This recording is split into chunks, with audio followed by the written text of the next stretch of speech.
Until you see a person's face opened with a straight edge razor that it takes 200 or 300 stitches to close, you have no idea what I'm talking about. I'm talking about they would put their arm around another inmate, around their neck, and just spit a razor blade out of their mouth and go to work. I'm a former Detroit police officer and rode with the One Percenter Motorcycle Club. I also was in the hospital and told I had less than 6 weeks to live due to my drinking. During that time, I was involved in a lot of altercations. I had a gun shoved in my face. The trigger was pulled, and I got a plate under my left eye. Less than a year later, got stabbed in the face with a razor knife. The things that you do, there are consequences. With drinking comes addiction, but addiction is only a word. Addiction is not a death sentence. Check us out at Might Fight Our War. Become part of our family, because when you become part of our family, you will realize that you are not alone. I'm Manny Vitale, and this is my story. Good afternoon, everybody, and welcome to Might Fight Our War. I'm your host, Manny Vitale, with Norman Seabrook. And Norman, as we have a lot to talk about with Norman, he was a corrections officer for over 30-plus years. And also the head of the union. That's correct. And but the stories, I love to get the perspective of a lot of different angles instead of just one. A lot of times you get the perspective of the inmate and how their feelings are, but then you get the perspective of the families about the people in there and what they think the conditions should be like. Right. And then they get your perspective as the gatekeeper and peacekeeper. There's so many, and you've got them all. So, first of all, thank you so much for coming on, man. Thank you for having me. And chit-chat a little bit. Norman is a hell of a man, and I'm really looking forward to this. So, just start off, man. Why don't we just get a little background on you? You know, where you're from, and then how you entered this journey and corrections field. Well, I'm the oldest boy of a family of 8. So I have 2 sisters and 5 other brothers. And my mom, God bless her, she'll be 97, 90, somewhere around there. Happy birthday, Mom. She's getting up there. But she still has all her senses, thank God. And, you know, when I became a New York City correction officer back in 1985, I was sent to what they called Gladiator School. Gladiator School was the jail that was assigned on Rikers Island for adolescents. And it was then ARDC, the Adolescent Reception Detention Center, now it's the Robert N. Davern Center. The name has been changed, but the players are still there, you know. And it was an experience, Manny. It really was, because you've seen a lot of kids, 16, 17 years old, 18 years old, and they would fight every day. Every day someone was getting slashed and stabbed and hot water thrown on them and commissary stolen from them. And it was just a journey of being able to deal with these children, because that's what they were. They were children. And it's unfortunate that some of the officers, you know, and I make no bones about this, correctional officers do a hell of a job, great job. But then you have some that don't do what they're supposed to do, and they just look to antagonize these kids. And that's when the fights start. That's when the rumbles start all day long. Alarm after alarm. Fire. They poke the bear all day, No. you know. And at the end of the day, alarm after alarm after alarm. So I worked in ARDC for about 4 years, and then I was transferred to another facility.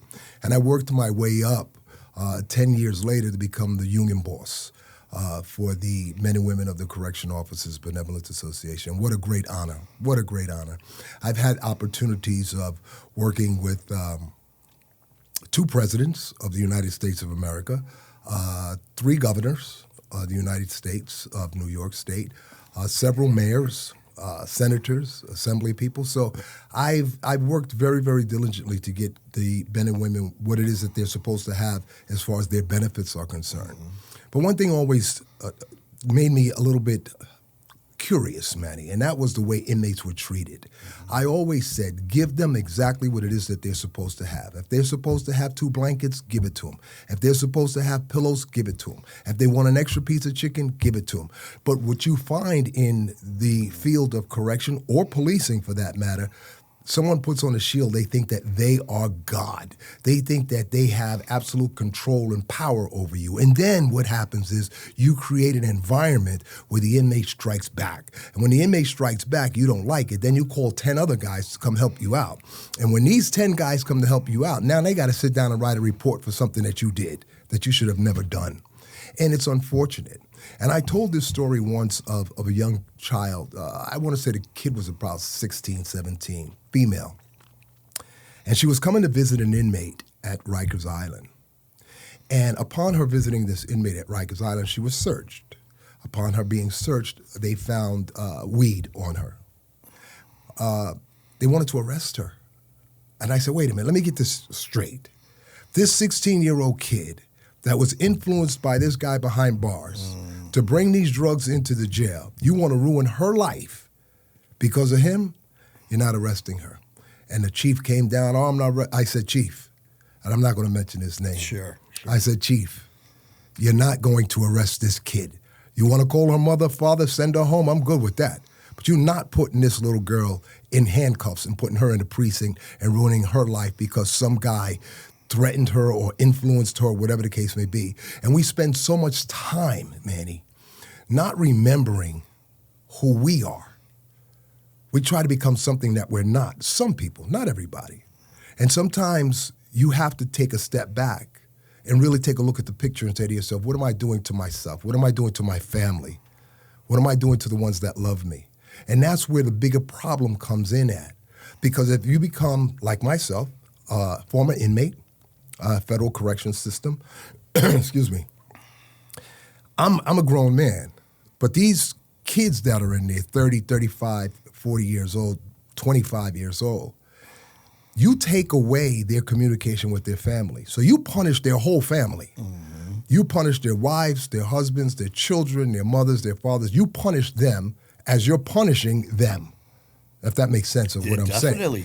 And the bad part about it is you can't rehabilitate a person if you don't allow them to have the opportunity to communicate with a person. If you can't communicate with your child that's not going to school because you only have 15 minutes to talk to him on the phone, you're not going to get anywhere with that kid. It's not going to happen. That kid's going to end up exactly where you are because you haven't been given the opportunity to mend for your mistakes, to talk to your child, to be able to raise your child. Me, thank God I was fortunate. My daughters are grown women, you know. My baby's 38 years old, you know, so I'm blessed. But everybody doesn't have that same opportunity. Everybody doesn't have that opportunity where their wife sticks by them no matter what. Been married 41 years, man, to the same woman. Made some mistakes in my life, and I apologize for them. I asked for forgiveness from God, and He's forgiven me. And I'm going to go forward with my life and my family. But you have to give those inmates the same opportunity. You can't tell an inmate, I want you to do A, B, and C, and he or she is stressed out because their child is not listening. Their child is not going to school. Their child is acting out. These adolescents are being influenced by things that they shouldn't be influenced by. They should have the opportunity to be able to speak to their loved one, to communicate with their loved one. A mother of 60, 70, 80 years old shouldn't have to get on a bus and travel 5.5, 6 hours to go visit their child. That's BS. Yeah. That shouldn't have to happen. Now, I understand everybody doesn't deserve to be let out of prison. I'll be the first one to tell you that. Jeffrey Dahmer, he don't deserve to be let out of prison. But the guy that did something, got jammed up, you know, at the end of the day, let's take a close look at this. You got all of these groups marching on Washington. You got this group marching. You got that group marching. You got all of these different groups marching on Washington for their agenda. When are we going to march for our agenda? When are we going to allow ourselves to have our voices heard? That's what has to happen. As a law enforcement officer, we'd get off work, right to the bar. Yep. Right to the bar. Drink all night long. Drink another shift, if you will. Your shift ended at 4, you didn't get home until 11. What happened? I was on overtime. You wasn't on no overtime, you were drunk. And you're ruining your life. But you're ruining your family's life. But then part of the problem is You can't go home and talk to your wife or your husband about it because they don't understand what we're talking about of the things that we have to deal with. So there has to be some type of avenue or some type of program put in place that's confidential, a real confidential program to be able to help the officer and his or her family, because it's destroying us. It's tearing us apart. I'm sorry. So what you just said, it happened to me. My first day on the job as a Detroit police officer, my very first run wasn't even a run. We were in the car, and this guy runs between the houses, and he's got a gun. And all of a sudden he goes, ah! He sees us. I'm the jump man. Manny, get him. We're off to the races. He's hitting fences. He's gone. But he gets away. There was like 3 or 4 other calls my very first day. Fights. We're going at it. Shots fired. First day. Came home from work. My girlfriend at the time. I walk in, and I'm all full of piss and vinegar. She's like, I open the door, and she's just like, thank God I'm home, alive. Here I am. You know, man, you're not going to believe this. The first run was a gun run. This guy had a gun, and then this fight, and then this guy had a knife. And then she's like, it's got teary. Stop. I don't want to hear it. I don't want, just like you just said. Right. Can't bring it home. So what did I do? Hey, Dean, what's up? It's Vitale. Yeah, meet you up at the bar. Yeah. And that's what we did. And all that's day, what we every did. day. Shift party. Yes, right. What did you do after work? We went there, popped the trunk, That's got in right. the bed. That's right. But so that's what, and as you know, the counseling's there, but it has to be utilized. You got to take that first step. But that just as soon as you said that about taking it home, but don't want to hear it, I can relate to that. And that's the way it is. We spend more time with the people that we've worked with than our own family. As a correction officer, you're doing 16 hours a day, 2-3 days in a row. 16 hours a day, 2 or 3 days in a row with the same person. They're ruining relationships at home because the male and the female, and it's tearing apart families. Yes. Although that may be a great job, police officer or correction officer or firefighter, sanitary, it may be a great job. But at the end of the day, what's that job costing you? What's it cost you to do that?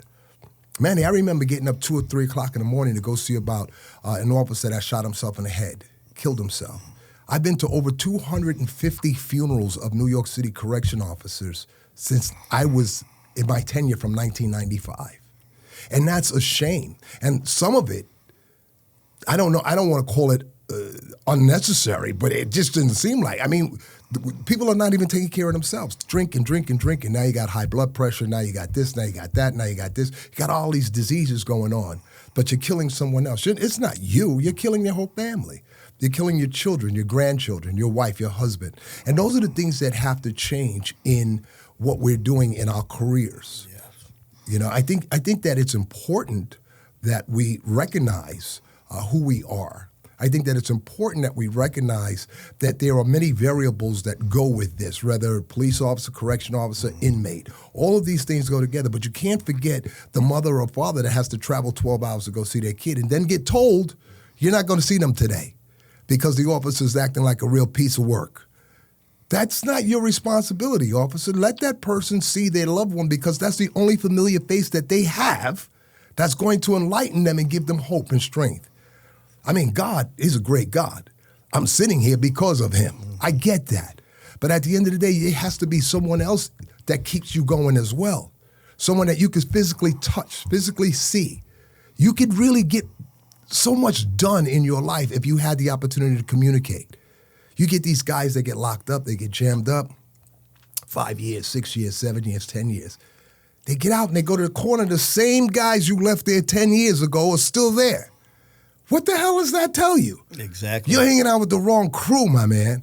It's time for you to get up and tighten up. It's time for you to move on. It's time for you to snatch your family and move to another town. I don't care where it is. Move. It's time for you to go. They mean you no good. And just because that person's a failure, that doesn't mean your child have to be a failure. That doesn't mean because that child wants to be a rapper. Let's just use that. He wants to be a rapper. Those guys are on stage, man. That's an act. The reality that we live in, it's not like that.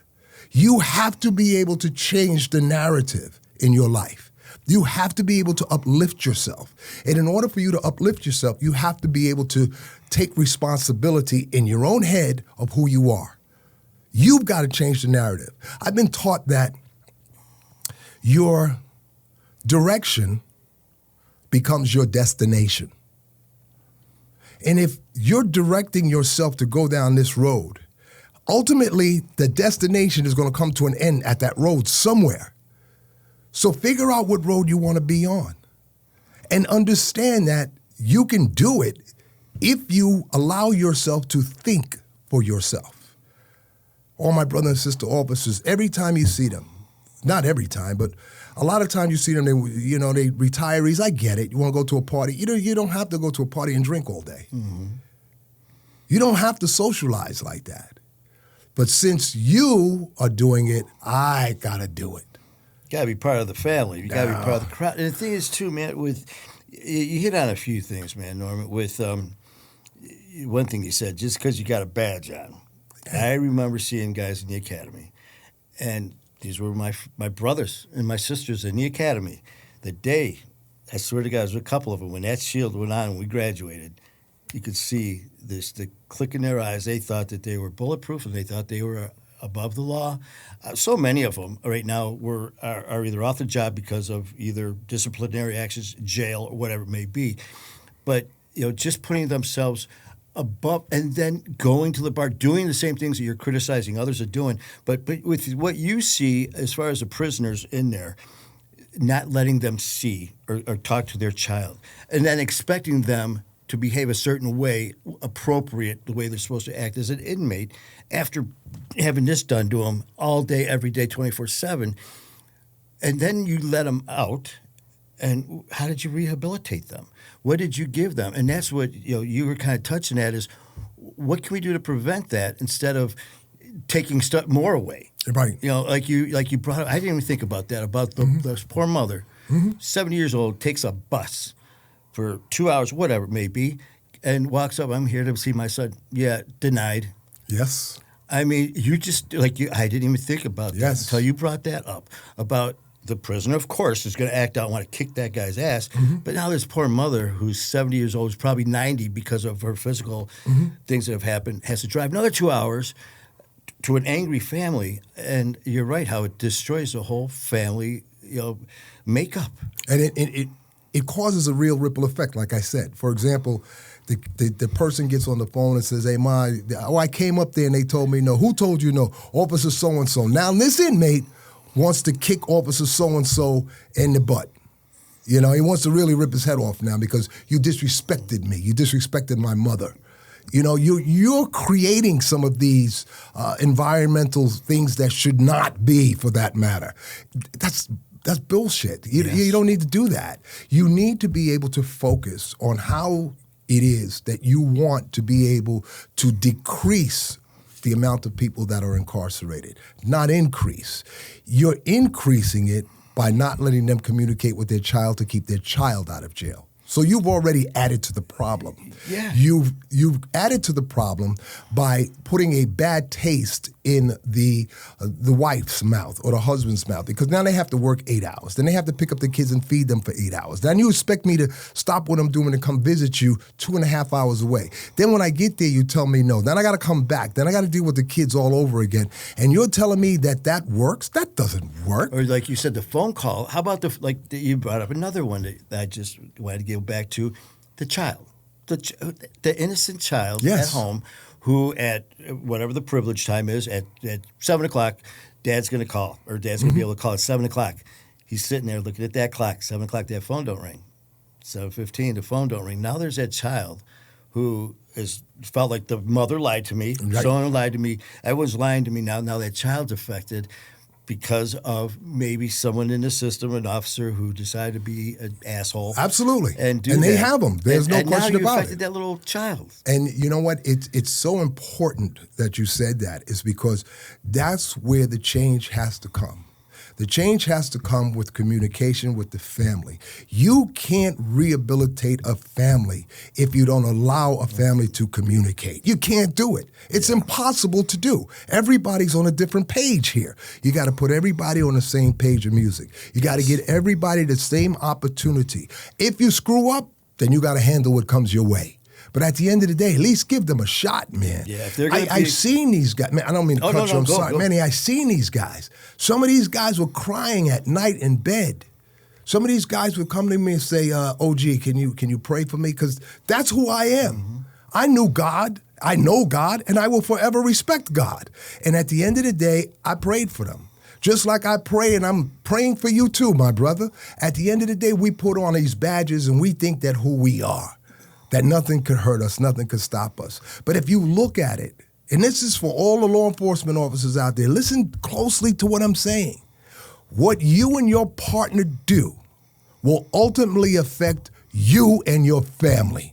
Yes. So if you go out there and you allow your partner to kick the shit out of somebody, beat them down, and now you want me to write on my report that he did A, B, and C, you're taking away your pension, your home, your family. You're taking all of this away to do what? To say that you're stronger?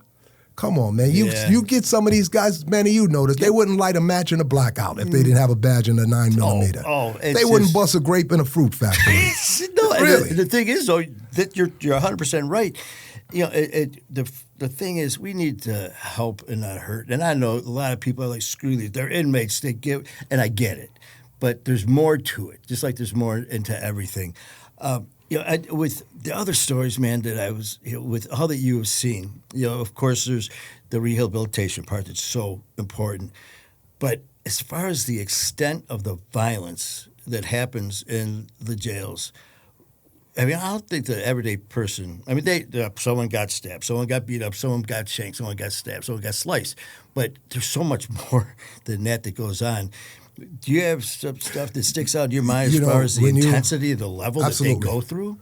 When you, as in my position as the president of the organization, I would respond to any one of my officers that had a problem. If they got assaulted or whatever, they were involved in something.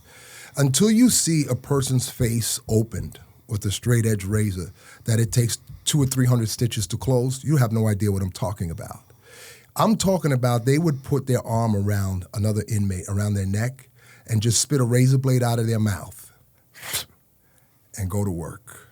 And I'm talking about ripping your skin. It's like taking a piece of meat and just taking the sharpest knife that you have and just cutting on the fat part of it. And look how it opens up. Mm. That's what these inmates were doing and continue to do to each other. That's what they continue to do to each other. They make homemade weapons. They'll take a piece of metal and they're sharpening it down, or they'll sharpen down a toothbrush on the ends. And they will go to work on you. And they're just continuously stabbing and stabbing and stabbing until you're leaking all over the place. Blood is everywhere. I've seen officers get slashed in the face. 200 stitches to close her face. I've seen it. The inmate put her in a headlock, spit the razor out of his mouth, and opened her face. That was one of the worst things in the world that you would ever want to experience. You're the officer. You're the law enforcement person. That's a damn shame, man. And you know what? Some of these inmates, they don't care. They have no remorse. The reason why they don't have no remorse is because they were never taught anything different. They believe that that's the way it's supposed to be. It was just a Tuesday. It was just another day. That's it, man. And that's horrible. But the system that we have in place doesn't help. It hurts. And I think at the end of the day, when you change the way you look at things, things you look at will begin to change.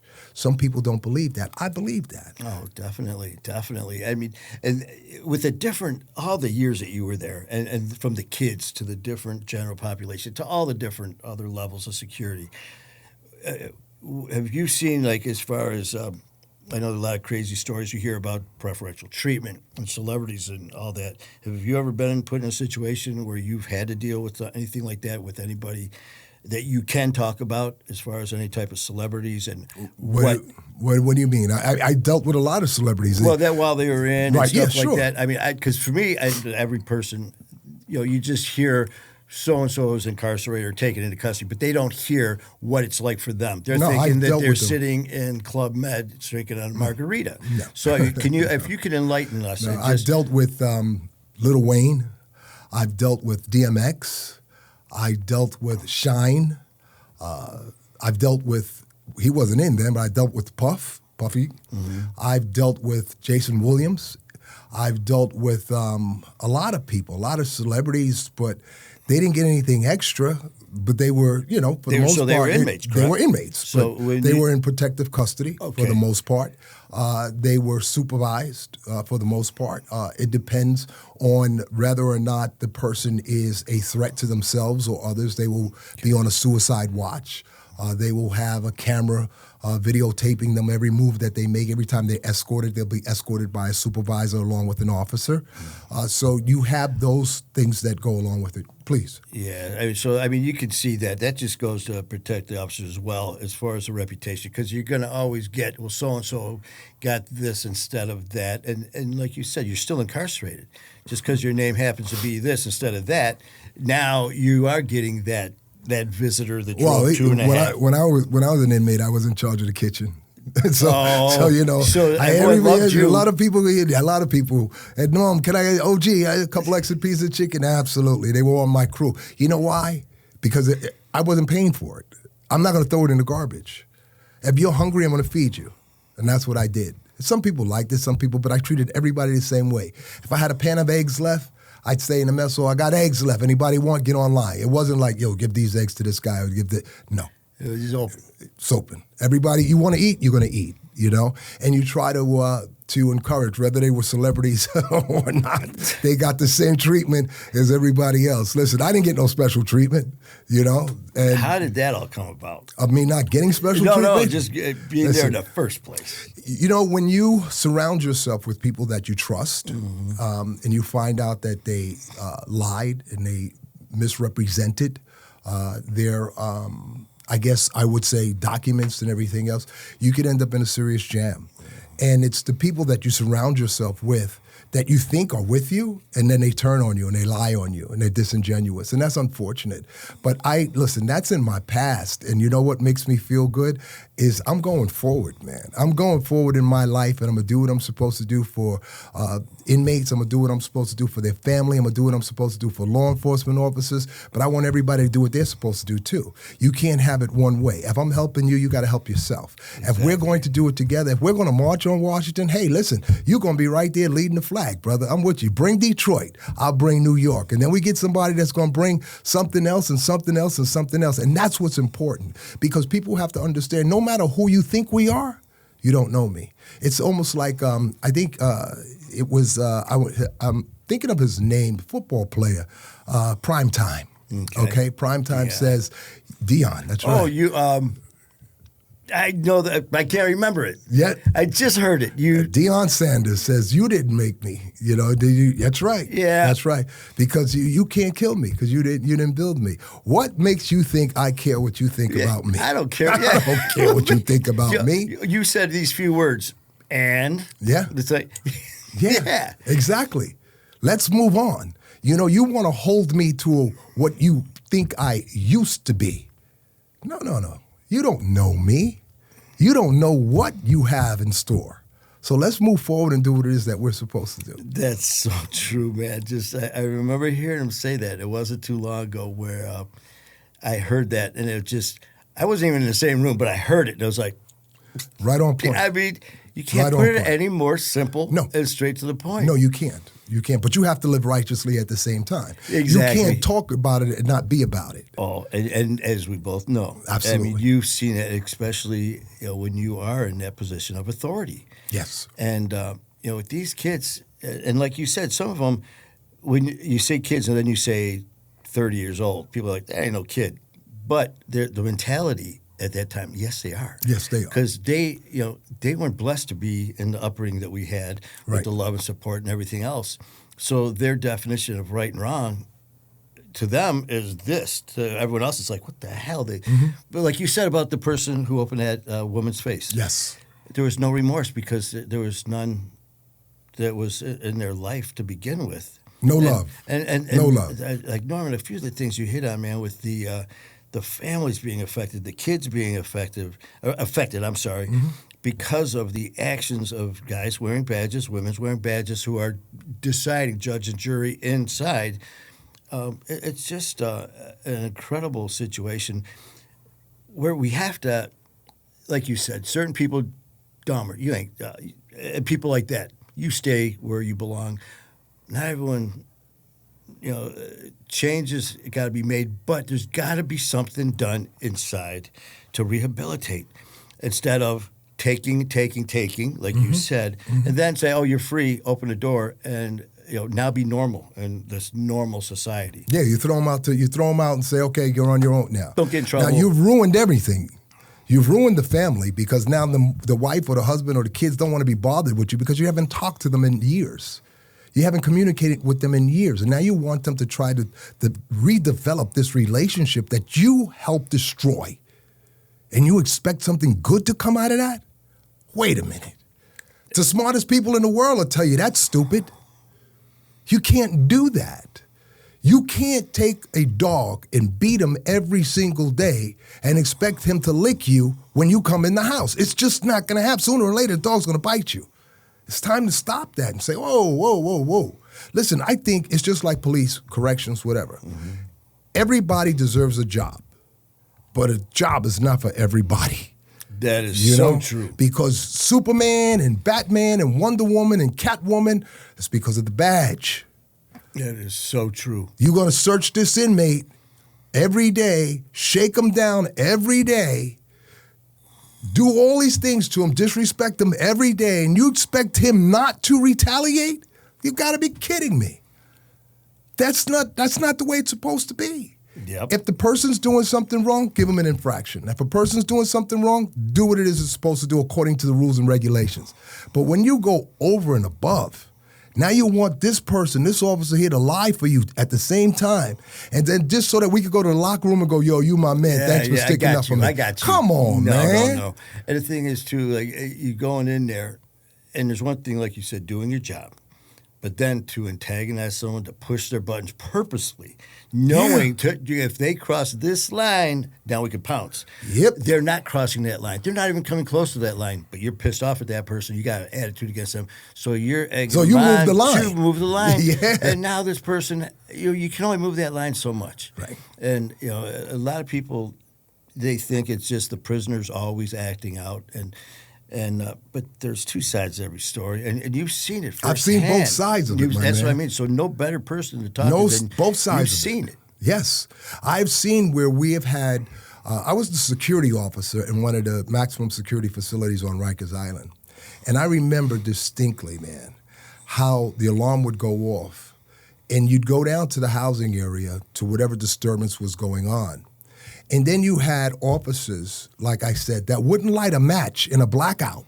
All of a sudden, the riot gear on. Oh, we're going to, no, whoa. We ain't got to do none of that.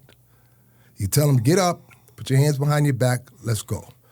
That's the way it's supposed to be done. Now, if the guy's fighting you or doing whatever that he's not supposed to be doing, I get using whatever force is necessary to terminate the incident. But this kick him in the head, stomp him, and then you want to run. You don't even want to fess up to what you did. You want to run. Now, I got to write this report for you and try to keep you out of it. Come on. I tell you. It's unfortunate, but that's what we're dealing with. Police officers, correction officers, remember these words. Remember these words. What you do with your partner will ultimately affect your family and your pension. And not like that, too, I remember when I first came on the job, there was an incident, and our desk sergeant was talking to one of the officers, and it was about the report, and the way the report was written. And it was nothing major. It was just something about, I think it was a UD, like a traffic report. It's nothing. But I remember after the fact, the sergeant laughed. He goes, you remember what the most dangerous weapon you carry is? And I kind of got, it was like, this was back in the 90s. All we had was our guns. We didn't have tasers yet or anything. And he's kind of looking at me. He goes, if I tell you what's the most dangerous weapon you have? And I look at him, and I heard this before. And I, of course, my sidearm. And he goes, no, pull out your pen. Pulls out his pen. That's right. He goes, the way you write this report will determine if you or your partner are going to jail. That's right. But he didn't say make sure you do it the correct way as far as what you write. So if you stomp the shit out of somebody and your report says the defendant was defiant and he was belligerent, he was combative and all this, but in reality, That's because, in my opinion, that has become the norm. I was just going to... That's the norm. So somebody has to break that cycle. Somebody has to break that curse, because that's what it is. It's a curse. Don't give me this story about this blue wall. I don't want to hear it, because when the wall comes down, then nobody paying your mortgage but you. So let's stop with this is wall stuff. And let's stop. If your partner's doing something, just say, yo, brother, that's enough.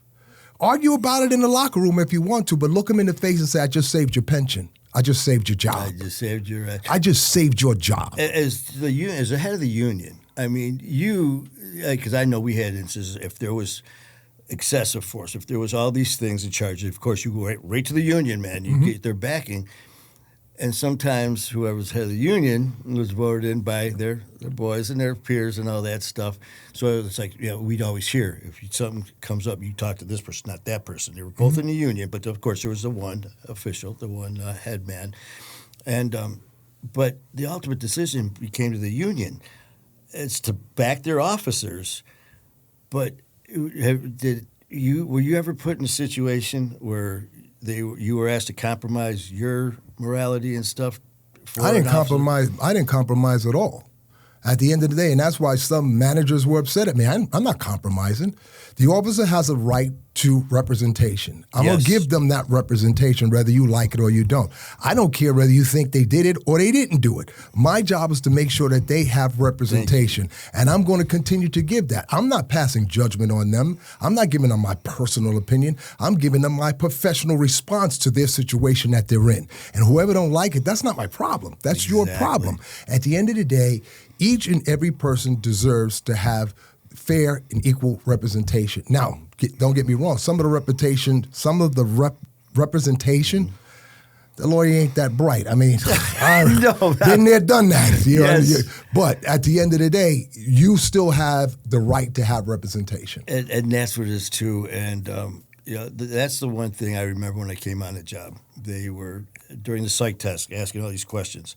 One of them was, if you go into a building, they had the same thing as if you go into a crack house, you're gathering evidence, there's no one around but just a big bag of money. No one's around but you and your partner.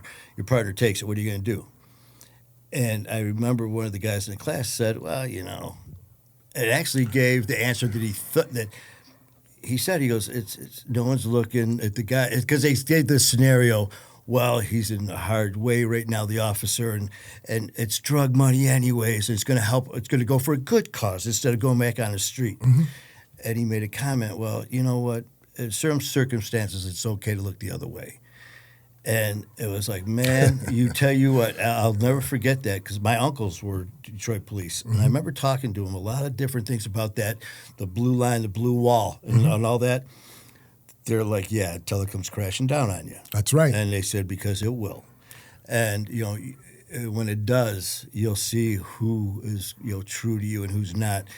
But you can't put it any better than what you did. At the end of the day, is it worth it? That's right. And at the end, if that recruit would have been in my class as an instructor, and he said, well, sometimes he would have been out the same day. Because that only tells me it's just a matter of time before he does something stupid. It's just a matter of time. And that's it. You can't, the crime, it doesn't matter. It's a crime. Well, it wasn't that bad. It was a crime. That's like a lie. A lie is a lie, whether it's a big lie or a little lie, it's still a lie. The one they gave me was, if you're in a store and these fancy high-top shoes and all that. And, he took a pair for his kid. It's his birthday, so he just took a pair of tennis shoes. There was a B&E alarm. That was my scenario. And you see your partner, see it. Other people see your partner steal it. But they don't say a word. What do you do? I approach the officer, and I tell him, I saw what you did, man. I know you ain't taking those. You're putting those back, right? And he goes, what if he takes them? I said, well, I'm going to have to notify the authority, my desk sergeant. Oh, you're going to fuck up your partner because of a pair of tennis shoes. And they start jumping all over me during the exam part. I was like, I didn't screw up my career. That's right. I said, he did. That's and right. They're still jumping on me. And he's going to screw your career because you allowed this to happen and didn't say nothing. And those witnesses are going to say, he saw him do it. That's and right. Norm, you nailed it, because afterwards, after this psych part was over, the way they manipulated it, there was 3 of them in the room, about half the size of this. They're like, it's only a pair of tennis shoes. And then slowly but surely, a couple were like, well, yeah, you're right. It actually said that to the instructors. Wrote it down. If you're going to draw the line that it's okay to steal tennis shoes, when the next time you see the drugs, next time you see money, next time you see them shoot a kid in the head. That's right. They said, what's the difference? It's a crime. You know it and I know it that there are individuals that can be challenged with whether or not they used excessive force. All of this is playing out in papers all over the world now. This cop shot this kid, this one, I thought he had a gun. There's everything playing out. We've got to take a step back, start over again, and let's do it the right way. Because at the end of the day, nothing's going to get done if we continue to just point fingers with no solution. I don't need a solution. I need a resolution. Because a solution, we just made something happen right now. A resolution, we never have to revisit it again. You're taking care of the problem, not the symptom. That's right. No, that's right. So Stop true. putting Band-Aids on something that requires surgery, and you know what? We'll be okay. But you know what? Look, I live in an urban community in New York City, and Bronx, Manhattan, Brooklyn, Queens. We see a lot of violence. We'll see the individuals talk about, he did this, the officer did that. Let's have the same outrage for that kid that shot another kid in the head. Let's have the same outrage for that kid that raped a 10-year-old. Let's have the same outrage. The same outrage in the community that we have when you want to get out there and protest. I'm with you 100%. But let's do it equally and fairly. That is so true. If that's the cause. That violence, because of this, of this, it doesn't matter who did it. Nope. So let's do it both ways. That's excellent. That's an excellent who I message. am, and that's the way it has to be. And I tell you, man, it just goes to show there's always, 2 sides to a story, and there's always, if you don't have an open mind, man, then this whole thing is pointless. If you think that just the prisoners need to be treated like animals, expect an animal when he gets out. Mm-hmm. Absolutely. And you are, like I said, you've seen it all, and for everything that you have seen. Thank you so much for your service, man, and for what you've done. Thank you for appreciating my service. I've seen it firsthand. So what you guys deal with. Like I said, I had the easy part of I'd lock them up, I'd bring them to you, and then at the end of the day, I'm there with them, 24 hours a day, 7 days a week. Urine, feces, disease, hepatitis, tuberculosis, AIDS, you name it, we got it. And then you don't even want to give the officer a proper shower area to change their clothes. You want them to go home in the same clothing that they worked in all day. I've seen officers get urine and feces thrown in their face, man, in their mouth. In their mouth. I've seen it with my own eyes. I've seen officers get doused with blood mixed up in a cup. You don't know if this person had any type of communicable disease, but you see this stuff. So you have to clean the facilities as well. You have to clean the kitchens as well. You have to maintain sanitary conditions as well. But they don't do that inside the confines of a prison or jail. The paperwork looks good. Yeah, we did it. Yeah, you signed your name, everything. Listen, I was there. So let's stop the stories about it's clean, okay? Worked in the kitchen. Used to have to go up to the large facility, man. I'm talking about roaches, everything, man.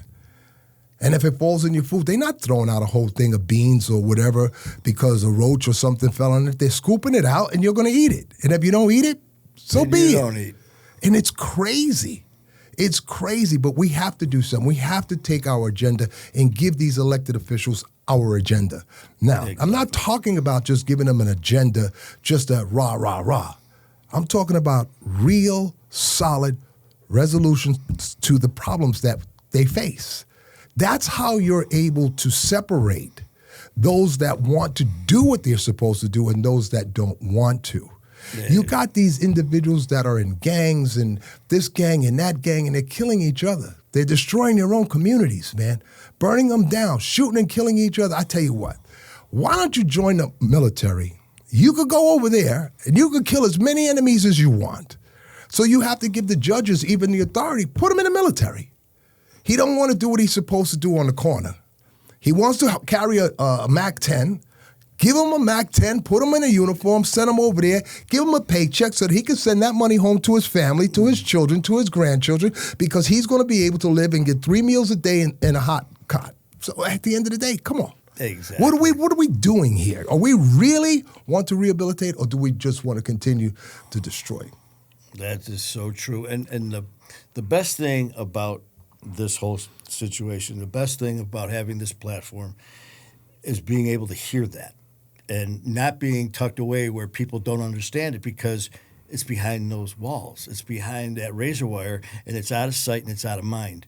Well, just because it's out of your sight and out of mind doesn't mean it's out of someone else's sight. It's not out of that poor woman, that mother who drove for 2 hours. That's right. It's not out of her mind. That little 8-year-old boy who's waiting for his dad to call, who didn't, it's not out of their mind. That's right. The bigger picture is we got to look at, like you said, let's take a step back. And these are all things that I'm so glad that you came on for, to enlighten all of us as far as what's going on, what has been going on, and what continues to go on.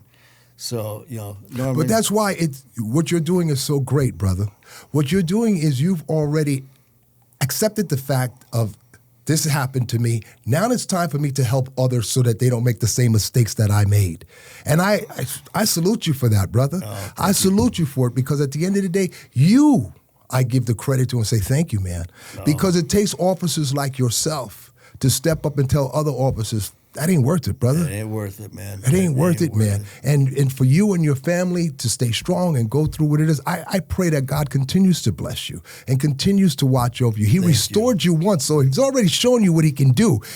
Can't imagine what else he can do for you. Well, I tell you, he sent me your way. He sent you my way. He brought us together, and I appreciate it. And there's a reason why. There's no coincidences, because this was meant to be.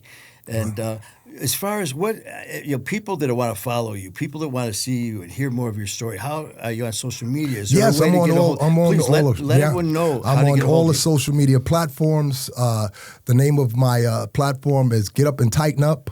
Okay. All right, so people have the opportunity to subscribe to me and be able to interact with me. I'm not one of these guys that if I tell you interact with me and I don't call you back or whatever, I may get some time, but I'll call you back. We'll stay in touch with each other, because that's just who I am. And I certainly want to stay in touch with you, because for sure. I think that what you're doing, like I said, is just incredible. You and I are taking the first steps to doing what it is for that march on Washington, D.C., because they're going to hear our voice. They're going to hear us. They're going to hear our voice. The only time that they won't is if we're silent. And the time for silence we're not is doing over, that. Man. We're not doing that. You know what? Give a shout out to your site one more time. My site is, my Instagram is Norm Seabrook on Instagram and on YouTube and on Facebook and on Twitter and on, TikTok. Yeah, TikTok, baby.